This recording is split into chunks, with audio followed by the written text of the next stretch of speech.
Perikop yang akan kita bahas pada malam hari ini adalah Yohanes pasal 3 ayat 31 sampai 36.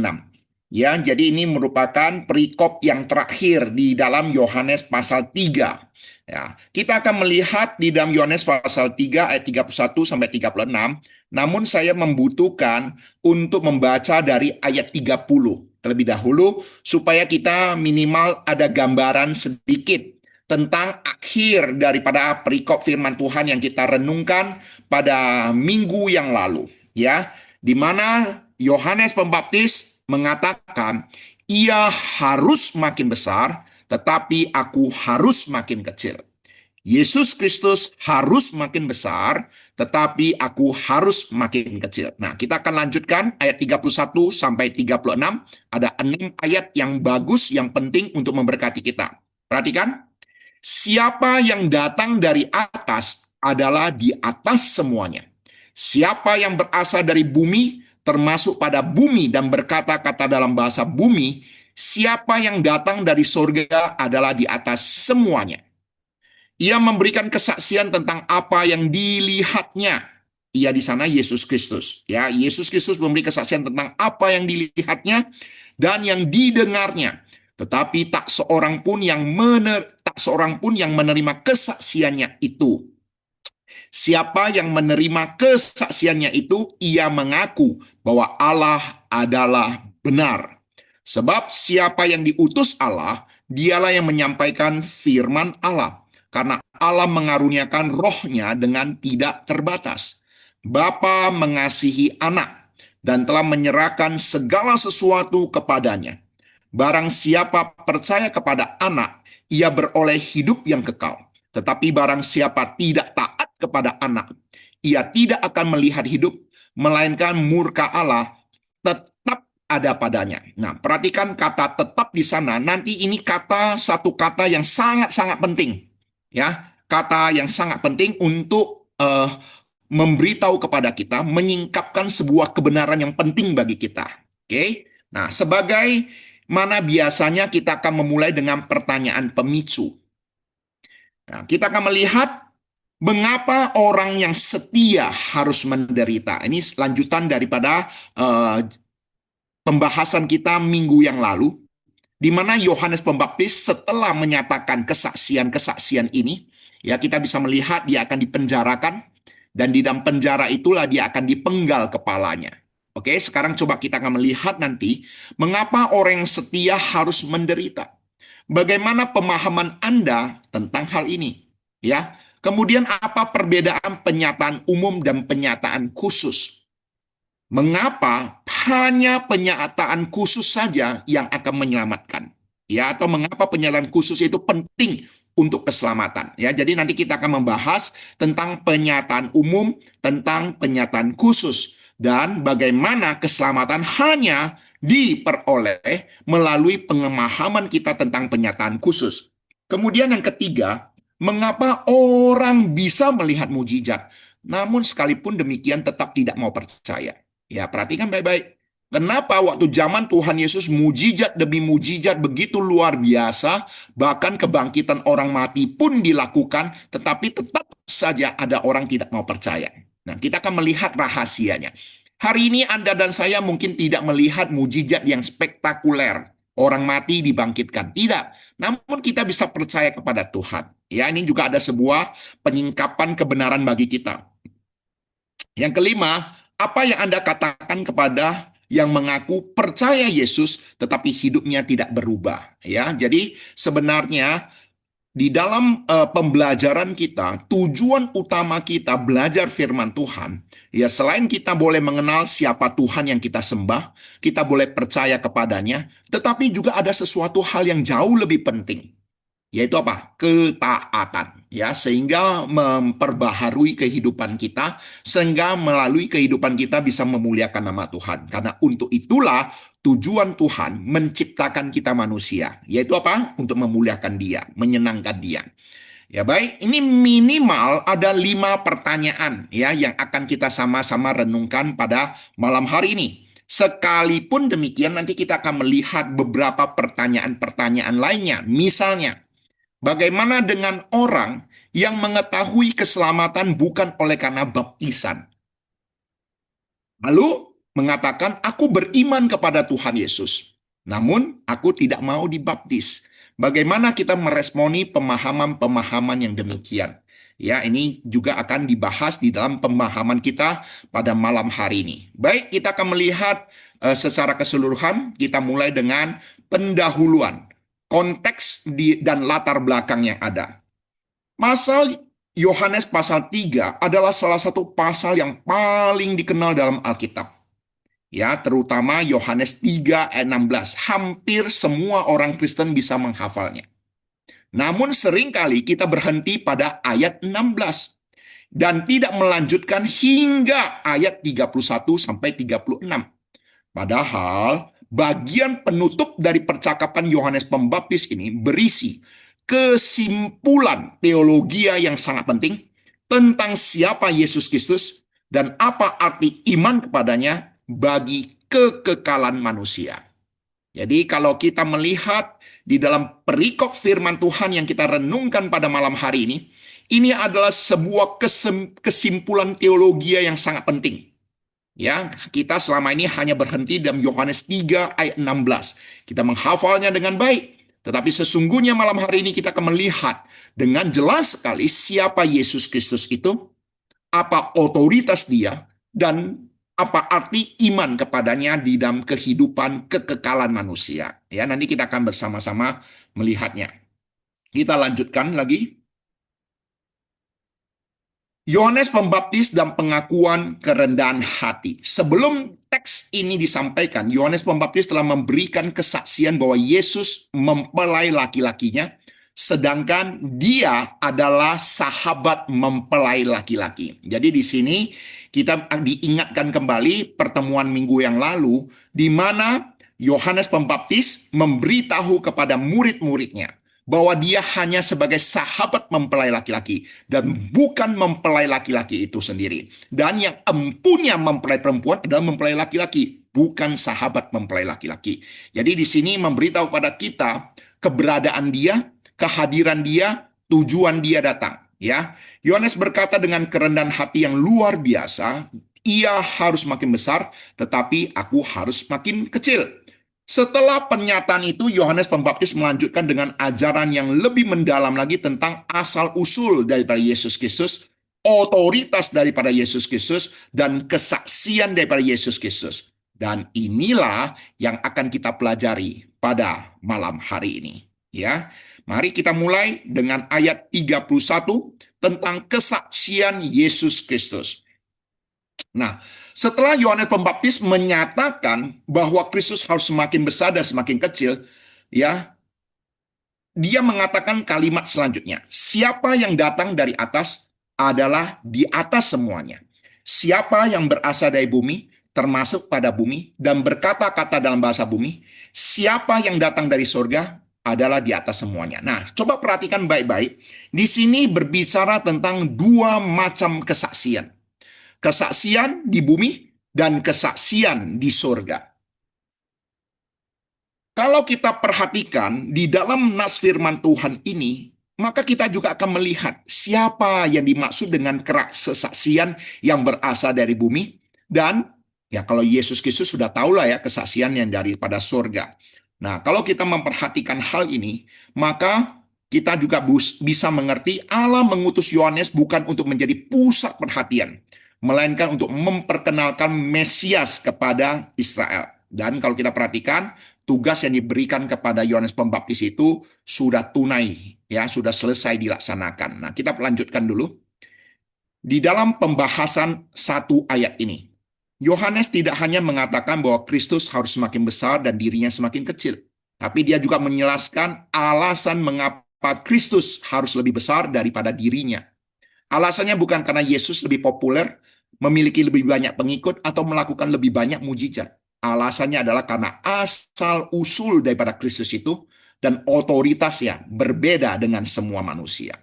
Jadi sebenarnya kalau kita benar-benar menyelami perkataan daripada Yohanes Pembaptis, sesungguhnya Yohanes Pembaptis sedang mengibaratkan dirinya bersama dengan nabi-nabi yang lain, pengajar-pengajar yang lain, dengan kesaksian daripada Yesus Kristus sendiri. Dan sebenarnya ini merupakan kelanjutan daripada kesaksian Yohanes Pembaptis yang mengatakan dirinya lebih kecil dan Yesus harus lebih besar. Oke. Yohanes mengakui bahwa dirinya hanyalah manusia yang berasal dari bumi. Ia adalah seorang nabi yang dipanggil Allah, tetapi tetap seorang manusia yang terbatas. Pengetahuan, pengalaman, dan kesaksiannya dibatasi oleh keberadaannya sebagai manusia. Sebaliknya, Yesus Kristus adalah Dia yang datang dari atas, yaitu dari surga. Kristus tidak hanya, saya ulangi, Kristus tidak hanya mengetahui kebenaran tentang Allah, ia berasal dari Allah dan mengenal Allah secara sempurna. Karena itu kesaksian Kristus memiliki otoritas yang jauh lebih tinggi daripada kesaksian siapapun di dunia ini. Atau dengan kata lain, kesaksian daripada manusia itu terbatas. Tetapi kesaksian daripada Yesus Kristus itulah tak terbatas dan sempurna. Jadi sebenarnya di sini Yohanes Pembaptis sedang menyatakan juga kelemahan dia, kelemahan kesaksian dia di hadapan murid-muridnya. Coba perhatikan baik-baik Bapak Ibu Saudara. Ini Yohanes Pembaptis seorang guru, seorang pengajar.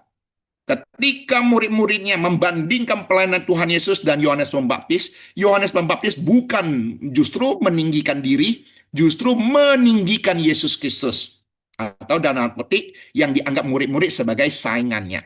Nah, sekarang saya ingin tanya Bapak Ibu Saudara, ketika Yohanes Pembaptis menyatakan keterbatasan dia sebagai manusia, pengetahuan dia terbatas, pengalaman dia terbatas, kesaksiannya juga terbatas, ini mengingatkan kita kepada tokoh Alkitab siapa? Yang mengakui bahwa dia hanya mengenal secara samar-samar, nanti sampai melihat muka dengan muka. Sekarang mengenal dengan tidak sempurna, tetapi suatu hari baru akan mengenal dengan sempurna seperti aku sendiri dikenal. Itu perkataan siapa? Iya, ini perkataan Rasul Paulus, Bapak, Ibu, Saudara yang terkasih. Ini juga memberikan penghiburan bagi kita. Yohanes Pembaptis menyatakan keterbatasan dia. Rasul terbesar di dalam Alkitab, Paulus pun menyatakan keterbatasan dia dan kelemahan dia. Apalagi kita. Oke, oleh sebab itulah saya dari pertama sudah menyampaikan, kalaupun di dalam pendalaman Alkitab ataupun ketika kita belajar ada perbedaan-perbedaan yang ada, itu anggap aja membuka wawasan kita. Ya, jadi kita bisa belajar rendah hati. Wong Yohanes Pembaptis dan Rasul Paulus pun dengan kerendahan hati mengakui keterbatasan mereka, apalagi kita. Ya, jadi ini sesuatu hal yang patut kita ketahui supaya apa? Supaya kita bisa terus rendah hati belajar firman Tuhan. Kita belajar rendah hati untuk membuka pemahaman kita, pengetahuan kita untuk terus belajar dan belajar. Ya, jadi salah satu prinsip pembelajaran apa? Semakin belajar, semakin banyak yang tahu, semakin banyak lagi yang tidak tahu. Ya, sehingga membuat kita semakin rendah hati. Saya mengharapkan setiap kita yang belajar firman Tuhan bukan membuat kita semakin sombong, tidak, tetapi justru membuat kita semakin belajar rendah hati untuk terus diperlengkapi dan dibekali. Oke. Nah, kalau kita lanjutkan lagi, dalam teologi reform, ayat ini mengingatkan kita bahwa seluruh hikmat manusia, filsafat, pengalaman hidup, bahkan pelayanan seorang nabi besar seperti Yohanes Pembaptis pun harus tunduk kepada Kristus. Sebab Kristus bukan sekedar pembawa berita dari surga, melainkan Tuhan yang datang dari surga. Oleh karena itu, ketika Yohanes berkata bahwa Kristus harus semakin besar, ia sedang mengarahkan semua orang, termasuk murid-muridnya, untuk meninggalkan ketergantungan pada manusia dan memusatkan iman sepenuhnya kepada Yesus Kristus yang berada di atas segala sesuatu. Jadi Bapak Ibu Saudara bisa melihat ya, sungguh luar biasa bukan? Yohanes Pembaptis bukan hanya meninggikan Kristus, sesungguhnya secara tidak langsung Yohanes Pembaptis sedang mengarahkan murid-muridnya untuk menjadi murid Kristus. Ini sesuatu yang luar biasa Bapak Ibu Saudara. Ini sangat sulit dilakukan oleh pendeta-pendeta termasuk mungkin saja saya untuk melakukan hal yang demikian. Tetapi kita harus terus belajar Bapak Ibu Saudara. Ya, ketika kita melihat kesaksian daripada Yohanes Pembaptis, ini sebuah pembelajaran, ini sebuah teladan rohani yang luar biasa. Supaya Pak Yesus Kristus ditinggikan. Kita menjadikan orang-orang menjadi pengikut Kristus, bukan menjadi pengikut kita. Ya, jadi ini juga menjadi pembelajaran bagi kita yang mungkin punya kesempatan juga menjadi pemimpin ataupun pengajar firman Tuhan. Oke, jadi Bapak Ibu Saudara perhatikan baik-baik. Ya, ketika saya mempersiapkan firman Tuhan ini, saya sendiri harus diperlengkapi. Ketika ada firman Tuhan menegur, saya sendiri terlebih dahulu ditegur.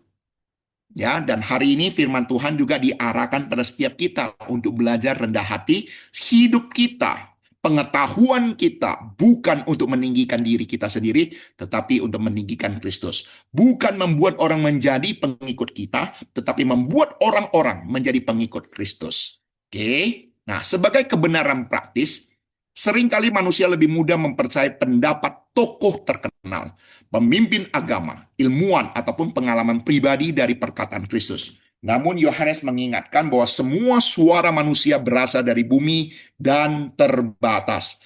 Hanya Kristus yang datang dari surga dan berada di atas semuanya. Karena itu, ukuran kebenaran tertinggi bagi orang percaya bukanlah apa yang dikatakan dunia, melainkan apa yang dikatakan Kristus melalui firman-Nya. Ya, jadi ukuran kebenaran tertinggi adalah apa yang firman Tuhan nyatakan, apa yang Tuhan kita Yesus Kristus nyatakan. Oleh sebab itu, Kristus harus semakin besar dalam hidup kita karena hanya Dia yang datang dari surga. Mengenal Allah dengan sempurna dan yang memiliki otoritas di atas segala sesuatu. Jadi, kalau saya simpulkan di sini untuk memberitahu kepada kita, kenapa Yohanes Pembaptis mengatakan Yesus Kristus harus semakin besar, oleh karena dia berasal daripada surga. Dia mengenal Allah secara sempurna dan memiliki otoritas di atas segala sesuatu. Oke, nah Bapak Ibu Saudara, di akhir perikop Yohanes pasal 3 ini, Yohanes Pembaptis sebelum dipenjara, Yohanes Pembaptis sebelum ditangkap, Yohanes Pembaptis sebelum dipenggal kepalanya, dia mengungkapkan kalimat yang demikian. Nah, Alkitab memang tidak memberitahu kepada kita apakah akhirnya murid-murid meninggalkan dia dan menjadi murid Tuhan Yesus. Alkitab memang tidak mencatat. Oke, namun kita perlu membahas sekilas lah ya.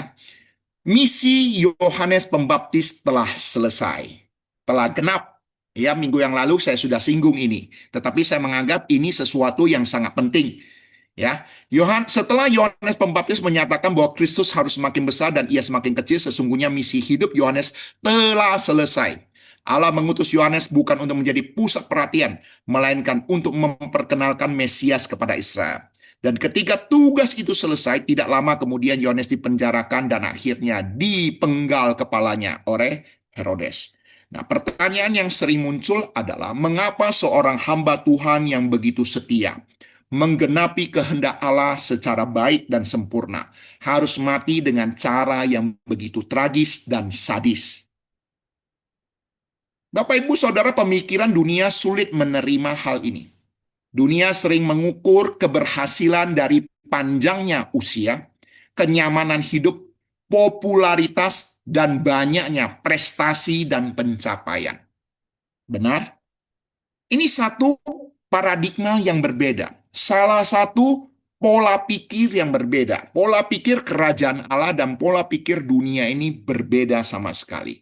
Mungkin kita juga bertanya, kenapa seorang hamba Tuhan yang begitu setia, yang begitu menunaikan panggilan Tuhan dengan luar biasa, harus mati secara sadis. Nah, kita perhatikan baik-baik di sini. Bahwa ukuran keberhasilan yang Tuhan kehendaki adalah apa? Kesetiaan hingga akhir. Keberhasilan seorang hamba Tuhan bukan diukur dari bagaimana ia mati, melainkan apakah ia setia menyelesaikan panggilannya.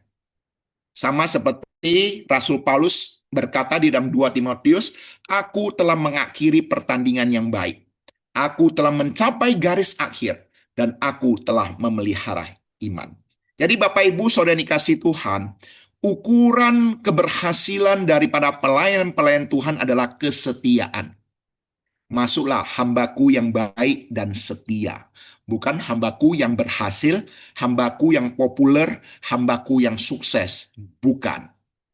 Tetapi hambaku yang baik dan setia. Oke. Nah, perhatikan lagi baik-baik tentang kematian Yohanes. Ini bukan sebuah kegagalan. Dalam perspektif kekekalan, kematian Yohanes adalah kepulangan seorang hamba yang telah menyelesaikan tugasnya dengan setia. Tuhan tidak mengukur keberhasilan dari cara matinya seseorang, tetapi dari kesetiaan hidupnya. Dengan kata lain, bukan cara mati daripada orang yang menentukan kita di dalam kekekalan. Bukan, tetapi cara hidup kita yang berkenan di hadapan Tuhan, seturut dengan kehendak Tuhan, yang menentukan kehidupan kita di dalam kekekalan. Oke, ya, jadi kita harus melihat ya bahwa Yohanes Pembaptis yang di dalam pelayanan yang begitu luar biasa, dia harus mati dengan cara dipenggal kepalanya. Apakah ini sebuah kegagalan? Jawabannya tidak. Saya ambil sebuah ilustrasi yang klasik. Kesaksian yang klasik. Seorang misionaris tua pulang ke negaranya setelah puluhan tahun melayani di ladang misi yang sulit. Ia telah mengorbankan masa mudanya, kenyamanannya, bahkan kesehatannya demi memberitakan Injil. Kebetulan kapal yang ditumpanginya juga membawa seorang tokoh terkenal yang baru pulang dari perjalanan besar. Ketika kapal merapat di pelabuhan, ribuan orang datang menyambut sang tokoh. Musik-musik dimainkan, bendera-bendera dikibarkan, dan sorak-sorai terdengar di mana-mana. Namun tidak ada seorang pun yang datang menyambut misionaris tua itu. Ia berjalan turun dari kapal bersama istrinya dengan hati yang sedih. Dalam doanya ia berkata, Tuhan, aku telah melayanimu seumur hidupku, tetapi tidak ada seorang pun yang menyambut aku pulang. Lalu seakan-akan roh Tuhan mengingatkannya dengan lembut, anakku, engkau belum pulang. Rumahmu yang sesungguhnya bukanlah di sini. Saat itulah dia menyadari bahwa penghargaan terbesar bukanlah sambutan manusia di dunia ini, melainkan ketika suatu hari dia mendengar suara Tuhan yang berkata, baik sekali perbuatanmu, hai hambaku yang baik dan setia. Jadi Bapak Ibu Saudara yang dikasihi Tuhan di dalam pelayanan yang bagaimanapun juga, kalaupun manusia tidak menghargai kita, kita jangan kecewa. Yang penting Tuhan melihat kesetiaan kita. Bapak Ibu Saudara, apa yang maksudnya setia? Di dalam kondisi yang bagaimanapun juga, penderitaan yang bagaimanapun juga, fitnahan yang bagaimanapun juga, aniaya yang bagaimanapun juga kita tetap setia melayani Tuhan. Itu yang terbaik. Ya, jadi Bapak Ibu Saudara yang dikasihi Tuhan, kita dipanggil bukan untuk berprestasi, tetapi untuk setia. Artinya apa? Tetap beriman pada Tuhan, tetap melayani Tuhan. Ya, oke. Yes. Oke, kita lanjutkan lagi. Makna rohaninya. Yohanes Pembaptis tidak memperoleh akhir hidup yang megah menurut ukuran dunia. Dia dipenjara dan dipenggal kepalanya. Namun keberhasilan seorang hamba Tuhan tidak diukur dari bagaimana dunia memperlakukannya, melainkan dari kesetiaannya kepada Kristus. Sebab bagi orang percaya, dunia ini bukan rumah terakhir. Kita masih dalam perjalanan dan belum benar-benar pulang. Kelak di hadapan Tuhanlah penghargaan yang sesungguhnya akan diberikan. Nah, Bapak, Ibu, Saudara, saya juga tidak mau kita ini salah mengerti. Satu hal yang harus kita pahami adalah kesetiaan kita bisa melayani Tuhan juga bukan oleh karena usaha kita. Hari ini kita bisa setia melayani Tuhan sampai akhir kehidupan kita. Itu juga adalah pertolongan daripada Tuhan, anugerah daripada Allah. Oleh sebab itu, kesetiaan kita juga tidak membuat kita menjadi tinggi hati. Ataupun waktu di surga kita membanggakan diri, memegahkan diri. Tidak. Jadi kesetiaan kita juga sesungguhnya adalah karena pertolongan daripada Tuhan. Ya, ini perlu dipahami, jangan salah dipahami. Oke? Nah, sekarang kita lanjutkan lagi. Tuhan memberi kekuatan kepada yang menderita. Oke, sekarang coba perhatikan baik. Saya akan bertanya kepada Bapak Ibu Saudara. Perhatikan dua ayat ini. Stefanus pada saat menjelang kematiannya, dia penuh Roh Kudus melihat kemuliaan Allah dan Yesus berdiri di kanan Allah saat dia dirajam batu. Ini di dalam Kisah Para Rasul 7. Kemudian Yesus Kristus di Taman Getsemani sebelum dia disalibkan, seorang malaikat dari langit menampakkan diri kepadanya untuk memberi kekuatan kepadanya. Oke, dari dua ayat firman Tuhan ini, coba saya ingin Bapak Ibu Saudara menjawab. Bagaimana pendapat Anda tentang mereka yang mengalami penderitaan? Menjelang ajal kehidupan mereka, menjelang akhir kehidupan mereka oleh karena Kristus, oleh karena iman kerohanian atau oleh karena kerajaan Allah. Bagaimana pendapat Anda tentang orang-orang yang menderita bagi Kristus saat-saat nyawa mereka sudah di ujung tanduk? Menurut dua ayat Alkitab ini, coba Bapak Ibu Saudara kira-kira bisa memberikan sharing sejenak tidak? Dari dua ayat firman Tuhan. Tadi kita kan sudah mendengar Yohanes Pembaptis yang setia melayani Tuhan, menggenapi panggilan Tuhan, tetapi akhirnya dia dipenjara dan dipenggal kepalanya. Nah, hari ini saya ingin menyingkapkan sebuah kebenaran bagi kita juga, bahwa Stefanus, menjelang dia dilempar batu sampai mati, menjelang kematiannya, dia melihat kemuliaan yang daripada Allah. Melihat Yesus Kristus berdiri di kanan Allah. Kemudian Yesus Kristus juga menjelang ajalnya, malaikat datang, menampakkan diri, memberikan kekuatan kepadanya. Kira-kira dari peristiwa ini apa yang kita dapatkan?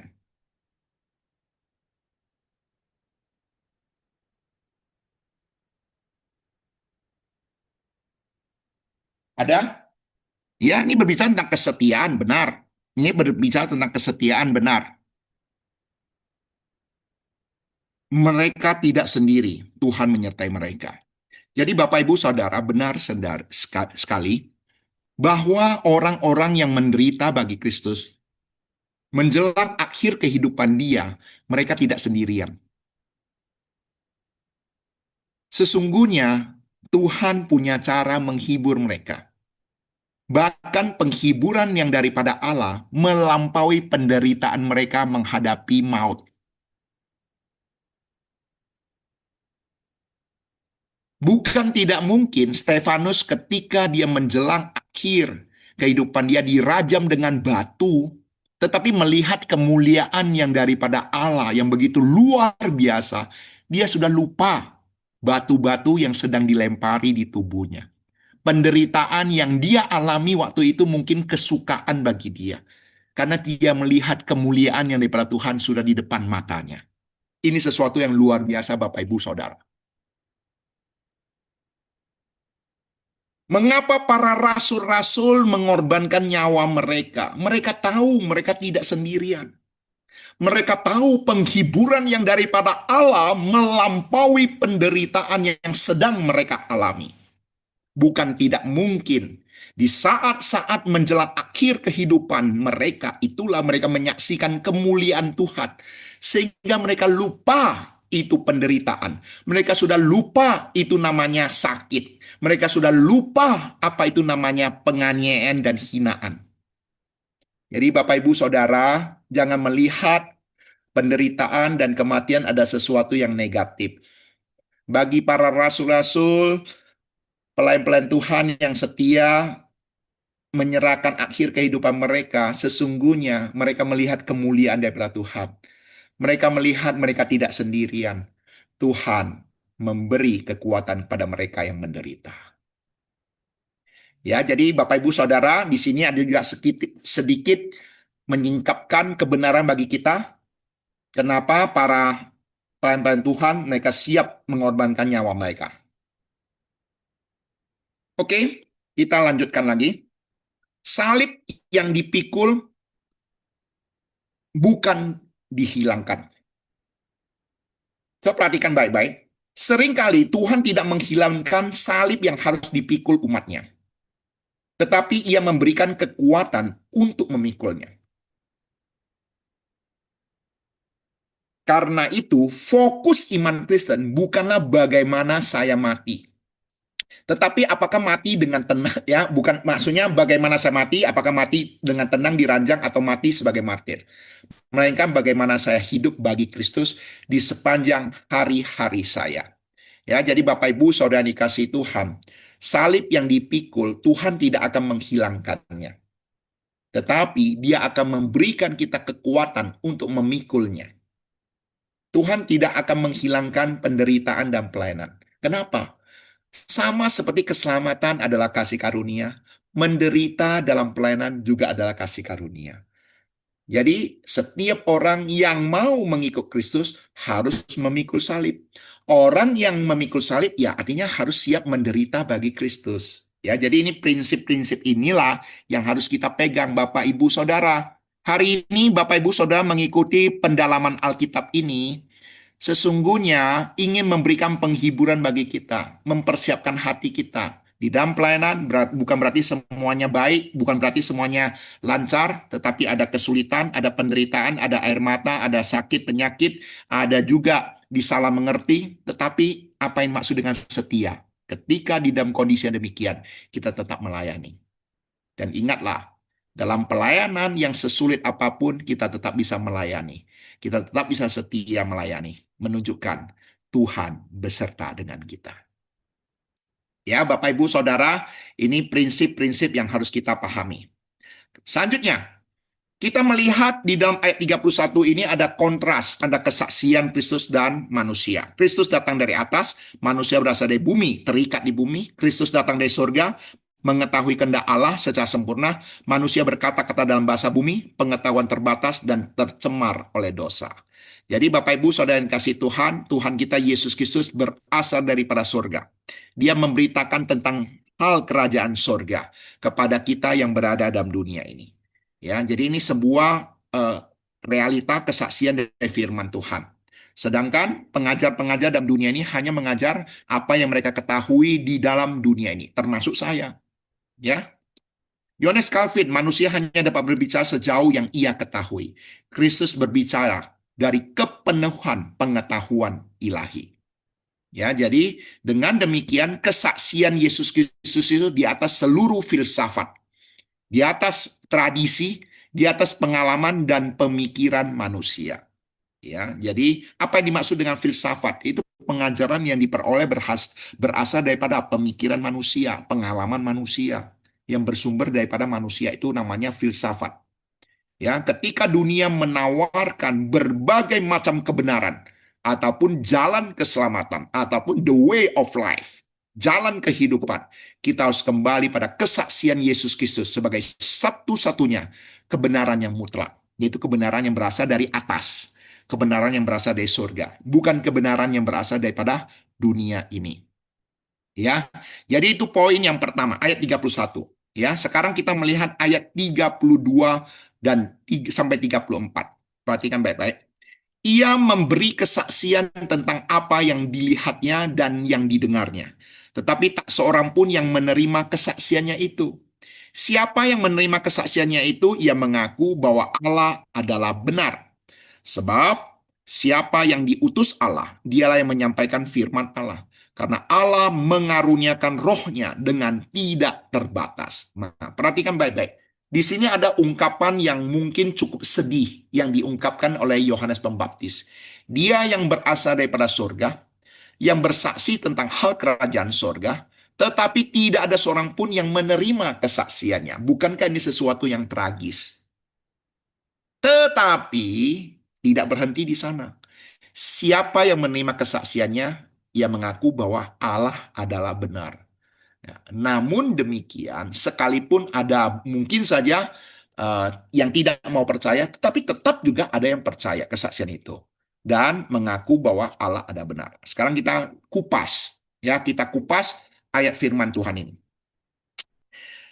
Kesaksian dari apa yang dilihat dan didengarnya.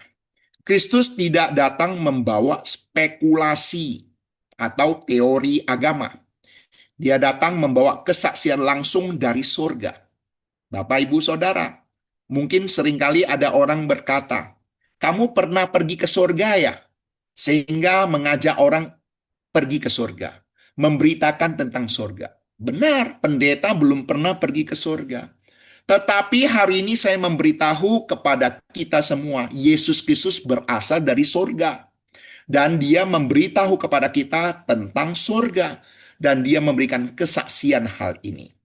Ia memberitakan apa yang telah dilihatnya, apa yang didengarnya dari Bapa. Nah, ya, karena kita tahu tidak ada seorang pun yang pernah melihat Allah, anak tunggal Allah lah yang di pangkuan Bapa, dialah yang menyatakannya. Ini berarti bahwa ajaran Tuhan Yesus bukanlah hasil pemikiran manusia, bukan hasil riset ataupun perenungan manusia, melainkan realitas yang ia saksikan secara langsung di hadirat Bapa. Dengan demikian, otoritas dia mutlak dan tidak dapat tertandingi. Jadi di sini memberitahu kepada kita, ini disaksikan oleh Yohanes Pembaptis loh. Yang menyaksikan ini adalah guru agama yang luar biasa loh, yang banyak pengikutnya loh. Justru Yohanes Pembaptis memberikan kesaksian tentang Yesus Kristus yang luar biasa ini untuk membandingkan, ya, untuk menyatakan pada murid-muridnya benar bahwa Yesus Kristus itu harus semakin besar, dia harus semakin kecil. Kenapa? Karena dia melihat ini sesuatu yang perlu disampaikan pada murid-muridnya untuk mengerti. Supaya murid-muridnya juga mengerti, Yesus harus semakin besar, mereka pun harus semakin kecil. Kenapa? Karena ajaran yang diajarkan oleh Tuhan Yesus bukan bersumber daripada manusia, tetapi bersumber daripada apa yang dia lihat sendiri, apa yang dia dengar sendiri di dalam kerajaan surga. Jadi ini sebuah perbedaan mutlak. Ajaran kekristenan yang diajarkan oleh Yesus Kristus dengan ajaran tokoh-tokoh agama lainnya. Oke, tak seorang pun, ya ini kata tak seorang pun adalah berbicara tentang penolakan manusia. Ya tadi ya tak seorang pun yang menerima kesaksiannya. Ya, Yohanes berkata tak seorang pun yang menerima kesaksiannya itu bukan berarti tidak ada satu orang pun yang percaya. Murid-murid percaya, Nikodemus akhirnya percaya, dan banyak orang lain.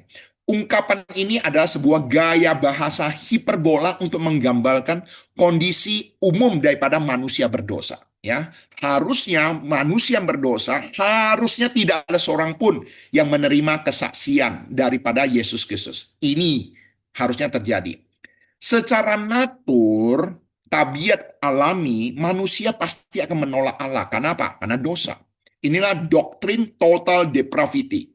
Dalam teologi reform, bahwa setiap bagian dari manusia, akal, kehendak, emosi, telah rusak oleh dosa. Sehingga tanpa anugerah Allah, manusia tidak mampu menerima Kristus. Masalah terbesar manusia bukanlah kurangnya informasi atau kurangnya bukti, tapi dosa dan pemberontakan hati. Karena itulah, mujizat sekalipun tidak akan membuat seseorang percaya jika hatinya tidak diubahkan oleh Roh Kudus. Jadi Bapak Ibu Saudara, hari ini kita diingatkan, kata tak seorang pun itu memberitahu kepada kita, seharusnya semua manusia tidak akan mungkin bisa menerima kesaksian daripada Yesus Kristus itu. Hari ini engkau dan saya menerima kesaksian daripada Yesus Kristus bukan karena bukti, bukan karena mujizat, tetapi semata-mata adalah anugerah daripada Allah. Jadi Bapak Ibu Saudara, ketika kita memahami pemahaman-pemahaman inilah, kita belajar bersyukur kepada Tuhan. Mulut kita tidak henti-hentinya memuji Tuhan, tidak henti-hentinya mengucap syukur kepada Tuhan. Oke, nah sekarang kita melihat lagi sebuah ilustrasi. Ilustrasi orang kaya dan Lazarus dalam Alkitab ini ya, dalam Alkitab ini. Perkataan Yohanes ini mengingatkan kita pada pengajaran Tuhan Yesus tentang orang kaya dan Lazarus. Dalam Lukas pasal 16, orang kaya yang menderita di alam maut memohon kepada Bapa Abraham agar mengutus seseorang kepada 5 saudaranya supaya mereka bertobat, supaya mereka jangan masuk ke dalam penderitaan sama seperti orang kaya ini. Ya, jadi di sini memberitahu pada kita sebuah penginjilan eh, dari alam baka. Ya, jadi seruan penginjilan dari alam baka inilah yang disampaikan oleh orang kaya yang mengasihi saudara-saudaranya yang masih ada 5 saudara yang masih hidup dalam dunia ini, supaya memohon kepada Bapak Abraham, jangan sampai 5 saudara yang dia kasih itu masuk ke dalam penderitaan tersebut. Tetapi Bapak Abraham menjawab apa? Jika mereka tidak mendengarkan kesaksian Musa dan para nabi, mereka tidak juga akan mau diyakinkan sekalipun seorang yang bangkit dari antara orang mati. Jadi di sini memberitahu kepada kita, ya, orang itu bisa percaya atau tidak mau percaya. Sekalipun ada orang yang bangkit daripada kematian, mereka tetap tidak akan percaya. Jadi kenapa? Kepercayaan bukan oleh karena bukti. Di dalam kehidupan mereka sudah ada kesaksian para Musa, kesaksian para nabi. Ini artinya apa? Sudah ada kesaksian yang nyata tentang kebenaran surga dan neraka. Sudah ada. Mereka tidak juga akan mau diyakinkan sekalipun seorang yang bangkit dari antara orang mati. Artinya apa? Kalaupun ada orang yang bangkit daripada kematian, berbicara tentang surga dan neraka, itu juga kadang-kadang belum tentu mereka mau percaya. Nah, jadi di sini memberikan pemahaman yang penting bagi kita. Ya, ini satu pemahaman bagi kita bahwa iman adalah karya anugerah, bukan bukti semata. Perkataan ini menjadi sangat relevan dengan apa yang Tuhan Yesus Kristus saksikan. Yesus datang dari surga. Dia mati, dia bangkit dari antara orang mati. Namun demikian tetap banyak orang tidak percaya. Mengapa? Karena iman bukanlah hasil kehebatan bukti, melainkan karya anugerah dalam hati manusia. Sebagaimana Yesus sendiri berkata, tidak ada seorang pun dapat datang kepadaku jikalau ia tidak ditarik oleh Bapa. Nah, di hari ini, Bapak Ibu Saudara dikasih Tuhan, kita bisa menerima kesaksian Yesus Kristus, bisa percaya Yesus Kristus yang mati dan bangkit, bisa mendengar dan juga menerima dan percaya pada Yesus Kristus, itu semata-mata adalah anugerah daripada Tuhan, karya daripada Allah. Ya, jadi sedikit demi sedikit kita akan melihat penyingkapan anugerah keselamatan yang Tuhan berikan bagi kita. Bukan karena bukti, bukan karena mujizat, tetapi semata-mata anugerah daripada Tuhan. Oke, di zaman Tuhan Yesus sekalipun, banyak orang yang sesungguhnya sudah melihat dan menyaksikan mujizat Tuhan Yesus, tetapi mereka tetap tidak percaya. Pada saat perjanjian lama, roti jatuh dari langit, air keluar dari batu, tetapi juga bangsa Israel banyak juga yang bebal hati, tidak percaya kepada Tuhan. Ya, jadi di sini memberitahu kepada kita hari ini kita bisa percaya pada Tuhan, semata-mata anugerah dari Tuhan. Iman adalah anugerah. Jika hari ini kita percaya pada Kristus, itu bukan alasan untuk menyombongkan diri, melainkan bersyukur dengan sangat. Iman adalah anugerah, bukan hasil usaha dan kepintaran kita. Dan ketika kita menerima kesaksian, itu sama juga kita akan mengakui Allah itu benar. Firman Tuhan berkata, siapa yang menerima kesaksiannya itu, ia mengaku bahwa Allah benar. Ketika seseorang menerima Kristus, ia sedang berkata Allah benar dan saya yang salah. Saya mengakui bahwa dosa saya layak dihukum, tapi Kristus telah menanggung hukuman itu. Sebaliknya ketika seseorang menolak Kristus, sesungguhnya ia sedang menyatakan saya lebih mempercayai diri saya daripada Allah. Saya tidak butuh juru selamat. Jadi di sini tidak ada posisi netral terhadap Yesus Kristus. Menerima Kristus berarti menerima kebenaran Allah. Menolak Kristus berarti menolak Allah sendiri. Dan ini adalah sebuah keseriusan dari Injil. Tidak ada kata netral. Kamu mau percaya Tuhan Yesus atau tidak percaya Tuhan Yesus. Ketika engkau percaya Tuhan Yesus, berarti engkau mengakui Allah itu benar. Kalau engkau menolak Kristus, itu sama juga menolak Allah yang benar. Oke, jadi tidak ada tengah-tengah, tidak ada netral, ya, tetapi harus memilih salah satu di dalamnya.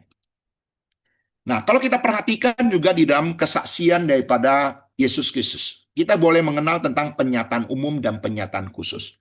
Ayat 34 membawa kita pada doktrin penting tentang cara Allah menyatakan dirinya kepada manusia. Secara cepat, ini sudah sering lah ya, sudah sering disampaikan. Secara cepat. Penyataan umum, Allah menyatakan diri melalui alam semesta. Langit, bumi, matahari, bintang. Artinya apa? Orang yang tidak percaya Tuhan pun, ketika mereka melihat langit, mereka melihat bumi, mereka melihat matahari, mereka melihat bulan, mereka percaya ada pribadi yang lebih berkuasa daripada mereka. Sehingga yang terjadi apa? Sehingga yang terjadi mereka menganggap di matahari ada dewa matahari, di bulan ada dewi bulan, di langit ada dewa langit. Dan bahkan memberhalakan ataupun menyembahnya. Nah, ini pernyataan umum. Namun juga pernyataan umum melalui hati nurani manusia, yaitu berbicara tentang hukum moral yang tertulis dalam hati. Ya, ketika manusia melakukan kesalahan, melakukan pembunuhan, hati nuraninya tidak damai. Namun, perhatikan, pernyataan umum tidak cukup untuk menyelamatkan. Manusia hanya bisa menghasilkan berbagai berhala-berhala. Ya, jadi kalau manusia hanya berdasarkan pernyataan umum, apa itu pernyataan umum? Manusia mengenal Allah menurut pemikiran manusia sendiri. Jadi sumbernya titik beranjaknya dari manusia. Sehingga manusia mengenal Allah menurut pemikiran manusia. Maka tidak heran di dalam dunia ini banyak dewa-dewi. Ya, di langit ada dewa langit, di bumi ada dewa bumi, di air ada dewa air, ya, kolam tenang kokong kelo kelosin, ya, cau kau cau kasin, ya, semua didewa-dewikan. Kenapa? Ini ada berbicara tentang penyataan umum. Di dalam hati nurani manusia sebenarnya mengakui ada pribadi yang lebih besar, lebih berkuasa daripada manusia. Tapi manusia tidak mengenal siapa itu Allah sesungguhnya. Sehingga mereka mendewa-dewikan segala sesuatu. Ya, jadi ini perlu dipahami, penyataan umum. Nah, perlu sekarang pertanyaannya adalah, apakah Allah yang sejati menghendaki manusia mengenal Dia dengan cara demikian? Ya jelas tidak. Apakah Allah sejati menghendaki manusia menyembah ciptaannya? Ya jawabannya tidak. Oleh sebab itulah Allah menyatakan diri secara khusus. Itu namanya penyataan khusus. Yaitu melalui apa? Firman Tuhan, melalui Alkitab, Perjanjian Lama, Perjanjian Baru, melalui pengajaran para nabi dan para rasul, melalui apa? Diri Yesus Kristus. Ibrani 1 ayat 1 sampai 2 berkata, pada zaman dahulu Allah berulang kali dalam berbagai cara berbicara pada nenek moyang kita dengan perantara nabi-nabi. Maka pada zaman akhir ini, Ia telah berbicara pada kita dengan perantaraan anaknya. Dengan kata lain, kita tidak lagi percaya adanya nabi-nabi sekarang ini. Kenapa? Karena nabi terakhir sudah dinyatakan di dalam diri Yesus Kristus. Alkitab mencatat hal ini. Pada zaman hal ini, Ia telah berbicara pada kita dengan perantaraan anaknya. Jadi hanya melalui pernyataan khusus, yaitu Yesus Kristus dan firman Allah yang tertulis, kita dapat mengenal Allah secara benar dan memperoleh keselamatan. Sekalipun demikian, pikiran manusia tetap terbatas. Kita tidak mungkin bisa mengenal Allah yang tak terbatas dengan sempurna melalui pikiran kita yang terbatas. Hanya apa yang Allah nyatakan kepada kita, hanya apa yang Roh Kudus nyatakan kepada kita, hanya itulah yang kita bisa mengerti. Dengan demikian, pengenalan kita akan Allah itu pun butuh kasih karunia daripada Tuhan. Butuh anugerah daripada Allah, ya, untuk mengerti kebenaran yang daripada Tuhan. Dan kita tidak boleh spekulasi. Spekulasi itu ada bersumber pada diri sendiri, bersumber pada pemikiran diri sendiri. Nah, sekarang kita melihat lagi kesaksian Kristus menentukan kekekalan manusia. Ayat 34, 36 mengatakan Bapa mengasihi anak dan telah menyerahkan segala sesuatu kepadanya. Barang siapa percaya pada anak, ia beroleh hidup yang kekal. Tetapi barang siapa tidak taat kepada anak, ia tidak akan melihat hidup. Melainkan murka Allah tetap ada di atasnya. Oke, sekarang tadi saya sudah janji, di ayat terakhir ini ada kata tetap. Itu ada kata yang sangat penting. Oke, perhatikan baik-baik. Ini sudah menjelang akhir di dalam pembahasan kita. Kristus diutus Bapa dan Roh diberikan tanpa batas. Di ayat 34 mengatakan sebab siapa yang diutus Allah dialah yang menyampaikan firman Allah karena Allah mengaruniakan rohnya dengan tidak terbatas. Para nabi menerima pekerjaan Roh Kudus dalam ukuran tertentu, dalam batasan tertentu, dalam porsi tertentu, sesuai dengan tugas mereka. Tapi berbeda dengan Kristus yang memiliki kepenuhan Roh Kudus secara sempurna dan tak terbatas. Ini adalah penyataan keilahian daripada Yesus Kristus itu sendiri. Hanya Allah yang memiliki roh secara tak terbatas. Jadi kalau di sini diungkapkan terbatas, itu secara tidak langsung memberitahu pada kita Yesus Kristus adalah Allah. Kira-kira begitu. Oke. Hanya Allah yang memiliki roh yang secara tak terbatas. Karena itu Yesus bukan sekedar nabi atau guru. Dia adalah Allah yang menjadi manusia. Di sini kita melihat sebuah keindahan doktrin Allah Tritunggal. Allah Bapa mengutus, Allah Anak menyampaikan firman Allah, Allah Roh Kudus dicurahkan tanpa batas kepada Anak. Tiga pribadi, satu Allah yang sama. Ini adalah misteri iman Kristen yang harus kita terima dengan rendah hati, bukan spekulasi berlebihan. Ya, jadi kalau kita perhatikan di dalam ayat firman Tuhan ini, di dalam perikop firman Tuhan ini juga berbicara tentang Allah Tritunggal secara tidak langsung kepada kita. Dan kita pahami hanya melalui pendalaman Alkitab untuk mengupas ayat firman Tuhan ini. Oke. Bapa mengasihi anak dan menyerahkan segala sesuatu. Ya, dalam pemahaman ini kita harus mengerti ini bukan berarti Bapa lebih tinggi daripada anak. Tetapi di sini memberitahu kepada kita bahwa hakikat Bapa dan anak setara. Namun di dalam karya keselamatan, anak dengan sukarela mengambil posisi sebagai hamba karena kasihnya yang luar biasa. Jadi kalau kita perhatikan baik-baik, di dalam Alkitab memberitahu pada kita rahasianya. Filipi 2 ayat 6-8. Ia yang dalam rupa Allah tidak menganggap kesetaraan dengan Allah itu sebagai milik yang harus dipertahankan, melainkan telah mengosongkan dirinya, taat sampai mati, bahkan sampai mati di atas kayu salib. Jadi kata mengosongkan dirinya sendiri itu artinya apa? Dia adalah Allah. Mengosongkan dirinya menjadi manusia. Supaya bisa mati di atas kayu salib. Supaya bisa menggantikan hukuman dosa daripada kita. Ya, untuk apa? Membereskan murka Allah. Ya. Nah, kalau kita perhatikan baik-baik di dalam ayat 36, percaya kepada anak beroleh hidup yang kekal. Tidak taat pada anak tidak akan melihat hidup dan murka Allah tetap ada di atasnya. Coba perhatikan baik-baik.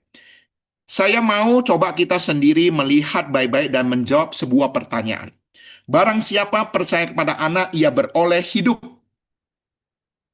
yang kekal. Tetapi barang siapa tidak taat kepada anak, ia tidak akan melihat hidup. Melainkan murka Allah tetap ada di atasnya. Oke, coba perhatikan, renungkan baik-baik. Perhatikan baik-baik. Kapan murka Allah itu ada? Oke, coba jawab ya. Saya mau kita jawab ya. Semua perhatikan baik-baik pertanyaan ini ya. Ketika kita melihat ayat firman Tuhan ini. Perhatikan baik-baik. Saya baca sekali lagi ya. Barang siapa percaya pada anak, ia beroleh hidup yang kekal. Tetapi barang siapa tidak taat kepada anak, ia tidak akan melihat hidup. Melainkan murka Allah tetap ada di atasnya. Perhatikan baik-baik ayat firman Tuhan ini. Kapan murka Allah itu ada? Sejak mereka tidak percaya Tuhan Yesus, atau sebelum mereka tidak percaya Tuhan Yesus, murka Allah sudah ada.